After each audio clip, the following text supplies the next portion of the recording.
Hola, ¿qué tal a todos? Muy buenos días. Pues bueno, vamos a empezar lo que va a ser nuestra clase del día de hoy. Pues dadas las circunstancias, estamos trabajando de esta manera. Espero que les quede claro en esta parte y si no, pues bueno, con toda la confianza, ya sea que me hagan llegar por medio de la plataforma sus dudas o sus comentarios en la parte de lo que van a hacer como tal los mensajes y yo estaré ahí respondiéndoles sus dudas y sus comentarios. Entonces, pues bueno, vamos a empezar en lo que nos quedamos la clase anterior, que era parte de lo que iban a ser, pues como tal, las obligaciones de dar. Para ello, pues nos vamos a ubicar en lo que marca el artículo 2011, como tal, 2011 del Código Civil Federal. Entonces, vamos a estar trabajando en esta parte del Código Civil Federal y bueno, pues nos dice que las obligaciones como tal de dar, ¿no? Su nombre lo indica, van a consistir en tres posibilidades, ¿no? La primera es trasladar el dominio de una cosa cierta, es decir, vamos a trasladar como tal la propiedad de algo que existe. Cuando normalmente la ley dice de cosa cierta, ¿no? Quiere decir de algo tangible. Entonces, en este caso le estamos trasladando el dominio, ¿no? De algo a una persona. Entonces tenemos, ¿no? Como tal, que existe un deudor, ¿no? Que se obliga a transmitir a otro acreedor, ¿no? Eh, el dominio de una cosa cierta, ¿sale? Entonces esta es la primera parte y es a lo que se refiere la fracción primera del artículo 2011 del Código Civil Federal. Después tenemos la fracción segunda donde nos dice en la enajenación temporal del uso o goce de cierta cosa. Entonces, ¿a qué se refiere la enajenación temporal como tal de esta circunstancia? Podríamos hablarlo como tal de un servicio, vamos a llamarlo Netflix, ¿no? Aquí lo voy a poner como Netflix, donde me están dando la venta, ¿no? Me ofrecen un servicio de manera temporal para su uso y su goce, ¿no? Realmente me están vendiendo lo que nosotros podríamos determinar en el derecho, valga la redundancia, como derechos, ¿sale? Recuerden que el derecho, ¿no? Como materia, ¿no? Va a ser pues como tal entender, ¿no? El comportamiento humano para poder vivir en sociedad, pero la palabra derechos, ¿no? O un derecho es algo que es de forma intangible. O sea, no me venden bienes, no me venden cosas, sino me venden derechos, ¿no? Entonces, en esta parte es a lo que se refiere la fracción segunda. Y bueno, tenemos la tercera fracción que nos dice en la restitución de cosa ajena o pago de cosa debida. Entonces, prácticamente aquí lo que está diciendo es el acreedor, ¿no? Recibió un dinero o le entregaron algo y entonces, por ende, tenemos únicamente que va a cambiar entonces la cuestión, ¿no? El acreedor ya no es acreedor, sino se convierte automáticamente en deudor y el deudor se convierte entonces en acreedor, porque pudo haber sido que hubiera un pago de lo indebido y entonces hay necesidad de restituir ese dinero. Entonces, en esto consisten como tal las obligaciones de dar. Son tres opciones como tal. Entonces, una vez que el acreedor de cosa cierta, ¿no? Pues como tal recibe algo, ¿sí? No puede ser obligado a recibir otra, aun cuando sea de mayor valor. Es decir, oye, ¿qué sucede si esta persona, no sé, le entregó, vamos a decirle, un reloj, ¿no? Y este reloj tiene un valor sentimental y ya después la persona ya lo quiere recuperar. Esta persona realmente no está obligada, ¿no? En ese sentido, a, eh, pues después de decirle, oye, ¿sabes qué? Regrésame mi reloj y no sé, te doy un auto. O sea, no quedamos obligados en ese sentido a, eh, a tener que intercambiar, ¿no? Recuerden que todo parte de a lo que veíamos en clase, de que tiene que ver con lo que va a ser la voluntad, ¿no? Y decíamos que la voluntad es completamente unilateral y entonces es importante que sí lo tengamos muy claro en ese aspecto. ¿Sale? También hay que recordar que hay obligaciones de dar, ¿no?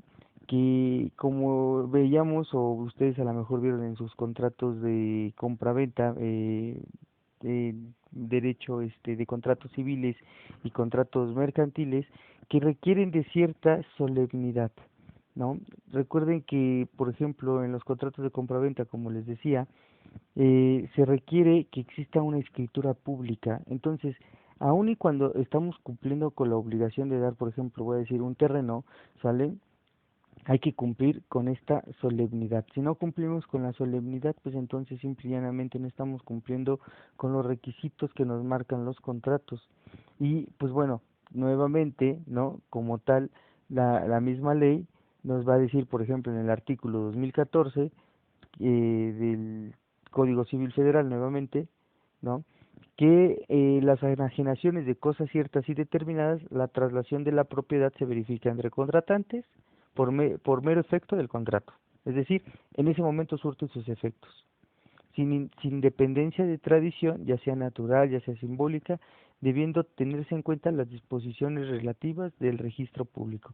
Es decir, con el contrato yo ya tengo cierta seguridad. Sin embargo, es importante cumplir con la solemnidad para evitarnos cualquier caso de problema que pudiera llevarnos a una evicción, a un sanamiento de un contrato en un momento determinado. Entonces, en esa parte, pues bueno, es lo que se tendría que revisar. Ahora, ¿qué pasa si la cosa que vamos a dar, ¿no? Que se va a entregar, se pierde o se deteriora en poder, pues como tal, de la persona que está obligado a entregarla, ¿no? Para eso el Código Civil, nuevamente, ¿no? Nos determina en el artículo 2117 qué es lo que sucedería en este sentido. Entonces nos dice en la fracción primera, si la cosa, ¿no? Aquí voy a poner deudor acreedor, ¿no? Nos dice, si la pérdida fue culpa del deudor, ¿no? Como tal, fue culpa de este deudor en este sentido, ¿no? Voy a poner aquí. Este responderá por el acreedor, responderá al acreedor por el valor de la cosa y los daños y perjuicios. Es decir, estaríamos ante la posibilidad de demandar tres cosas. Como tal, el valor, ¿no? De la cosa, los daños, ¿no? Y en su momento también podríamos demandar los perjuicios. Entonces, recordemos que el daño es algo que se inflige de forma directa, mientras que los perjuicios son aquello que dejé de percibir y por ende estamos hablando de que es de forma indirecta. ¿Sale? Entonces, si el deudor tuvo la culpa, él tiene entonces que pagar. Si la cosa también se deteriora por culpa del deudor, el acreedor podrá optar por la rescisión del contrato y nuevamente el pago de daños y perjuicios, o bien recibir la cosa en que se encuentre y exigir la reducción y el pago de daños y perjuicios. Es decir, aquí no se pierde la cosa, ¿no? En la primera fracción era por la pérdida, en este caso es por un daño, ¿no? Entonces, que pueda sufrir la cosa. ¿Qué sucede en este caso, no? El deudor nuevamente tiene la culpa, pero ahora el bien nada más se deteriora, ¿sabes? Tenemos dos opciones, ya sea rescindir como tal el contrato, es decir, acabar, ¿no? El contrato, o bien en su momento, lo que yo, si me decido por esta, pues puedo rescindir, que me paguen daños y me paguen perjuicios, o bien que no rescinda, que me entreguen el bien, ¿no? Pero pues que me hagan el descuento correspondiente, ¿sale? Recuerden, todo esto parte de lo que va a ser la teoría general de las obligaciones. No es que suceda así siempre. Si el contrato, si las cláusulas que nosotros aceptamos al momento de comprar un bien, dice, oye, ¿sabes qué? Pues mira, el producto viene dañado y tú lo aceptas así, en ese momento yo firmo el contrato y en ese momento automáticamente pierdo la posibilidad de cobrar los daños y los perjuicios. ¿Sale? Entonces es muy importante que ustedes tengan muy claro que esto es teoría general. Puede cambiar y va a depender entonces de las modalidades y de lo que vaya a pasar dentro de lo que va a ser el contrato de cada uno que a lo que se obliguen, ¿no? Ahora, ¿qué pasa en caso contrario? Vamos a suponer, ahora el deudor no es el culpable, sino el que va a ser el culpable, en este caso, va a ser el acreedor, ¿no? Nuevamente entonces, pero ahora el culpable es el acreedor.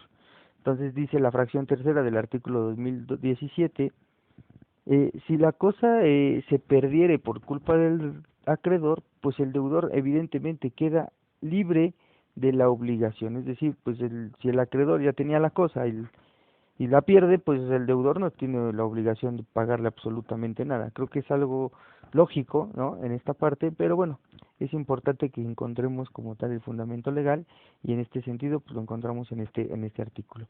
Si la cosa también se deteriora por culpa del acreedor, entonces este tiene la obligación de recibir la cosa en el estado en que se halle. No, esto sucede mucho en las tiendas, ¿no? ¿Qué pasa si mi hijo va caminando y tira la cosa? Bueno, además de que la voy a tener que pagar, ¿no?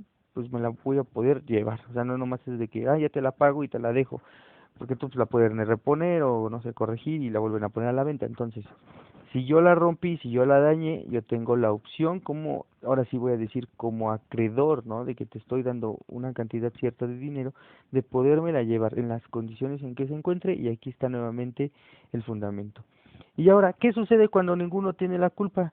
¿No? En caso de caso fortuito o de fuerza mayor como tal. ¿Qué va a pasar entonces en esta parte de caso fortuito y de fuerza mayor? Pues la obligación quedará sin efecto y el dueño que sufra la pérdida, pues sufrirá como tal la pérdida en sí, ¿no? Salvo que se haya pactado lo contrario. Lo que les decía, o sea, ¿qué pasa en caso de que hubiera un desastre natural, ahorita lo que está pasando con lo del coronavirus, todo esto? ¿Qué pasaría si hay alguna pérdida? Pues como tal, las obligaciones quedarán pues por cumplirse para la persona que en su caso eh, tiene la posesión, ¿no? O tiene la propiedad y pues sufre esta pérdida, pues simple y llanamente esta persona tendrá que soportar todo el daño, salvo como dice ahí, se pacte lo contrario. Pero y entonces, ¿cómo yo puedo determinar que un bien se ha perdido o se ha deteriorado, ¿no? Para ello, entonces, el artículo 2021, perdón, el artículo 2021, igual del mismo Código Civil federal, nos va a determinar la diferencia entonces, ¿no? De lo que es una pérdida y lo que es un daño, ¿no? Porque habrá mucha gente que diga, es que yo ya perdí y sigamos viendo las cosas, ¿no? Y diga, oye, ¿sabes qué? Pero pues es que no está perdido, aquí sigue. Sí, pero para mí ya es una pérdida. ¿Qué dice entonces la ley en esta parte? ¿No? La pérdida como tal de la cosa, dice, puede verificarse eh, pereciendo la cosa o quedando fuera del comercio. Es decir, si un objeto, no voy a decir esta televisión, tiene una función, ¿no? Como tal, pues que será ver la tele, como ahora sí, ¿no? Valga el ejemplo, ¿no? Pero si esta función ya no se puede realizar, ¿es un daño o es una pérdida? La ley determina que al quedar fuera del comercio, porque literalmente ya nadie va a querer la televisión porque ya se quebró, entonces se considerará que esto es una pérdida, ¿ok? Sucede lo mismo si tú estamos vendiendo algún animalito y se muere, pues será nuevamente una pérdida. Oye, es que aquí está el animal, sí, pero ya está muerto, es una pérdida, ¿sale?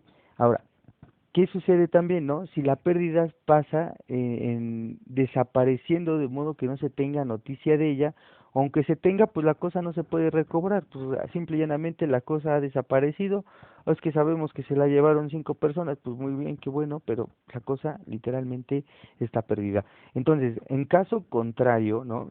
Si la cosa sigue teniendo una funcionalidad, ¿no? Como tal, y es tangible y la puedo ver, no sé, a lo mejor simplemente se le rompió un pedacito aquí a la televisión, ¿no?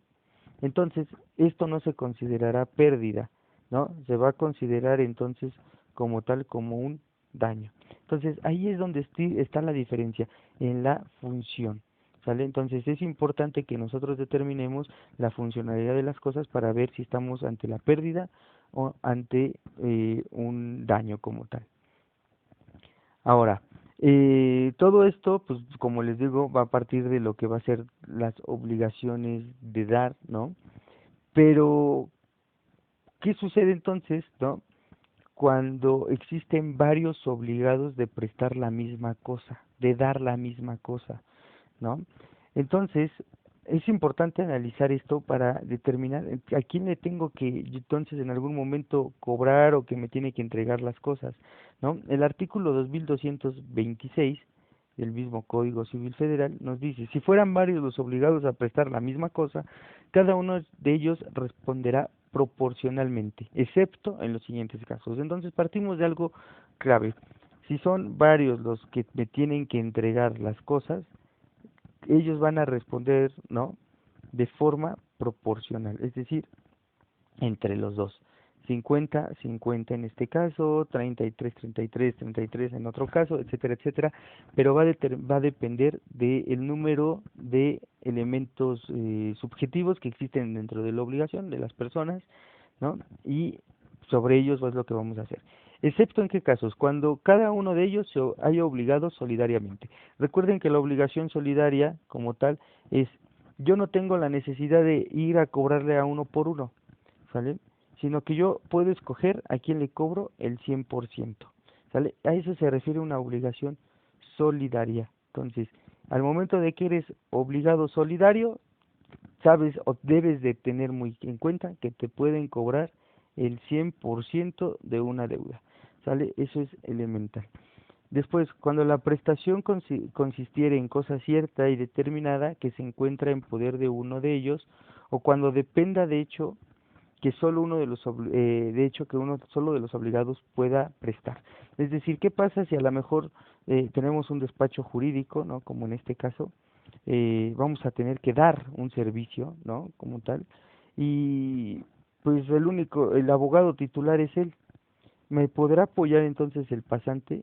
Pues la realidad es que tal vez, sin embargo, realmente el que me tiene que responder ante una obligación, ¿no? En este sentido, o me tiene que entregar las cosas porque están en su poder, están en su conocimiento, pues va a ser la persona que me lo pueda entregar. Si no, de lo contrario, pues estaría yo pidiendo algo que es imposible. Y recordemos que hay un principio general del derecho que dice que nadie está obligado a lo imposible. Lo siguiente, cuando la obligación sea indivisible. En este caso, pues hace una referencia, oye, me tienen que entregar una televisión, ¿no? Pero, pues, ¿cómo me la van a dar? O sea, realmente no podemos partir una televisión, ni modo que una parte, una me dé la pantalla y el otro me dé el cable, ¿no? Entonces, nuevamente, no podemos darle 50-50. Ambos son responsables en un 100%, ¿sale? De entregarme la obligación, que en este caso es indivisible. Y la última, cuando en el contrato se haya determinado otra cosa. Lo que decíamos, lo que dice el contrato es la voluntad máxima de las personas. Eso creo que eso es bastante claro y creo que en ese aspecto pues no hay más que agregar. Entonces, en esta parte, ¿no?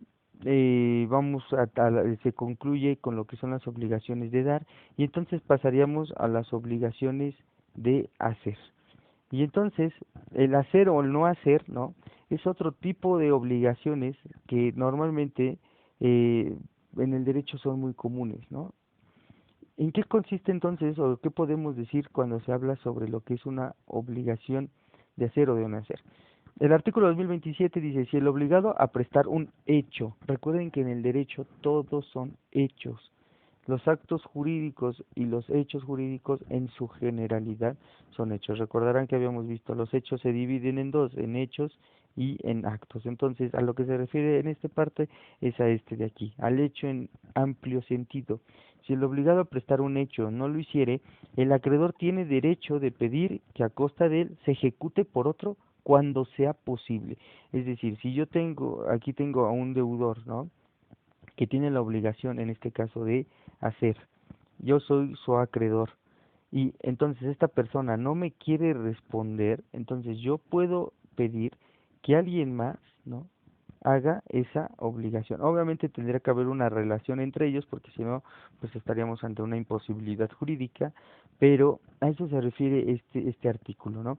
Y nos dice entonces, esto mismo se observará si no lo hiciere de la manera convenida. Es decir, ¿qué pasa si esta persona dice, oye, ¿sabes qué? Vamos a pintar la pared, ¿no? Y yo te voy a pintar esta pared, pero pues para mí una pared que era así, al momento de que yo la termino de pintar de azul, de esta manera, para mí esto ya está pintado. Entonces, al acreedor le corresponderá en su momento, ¿no?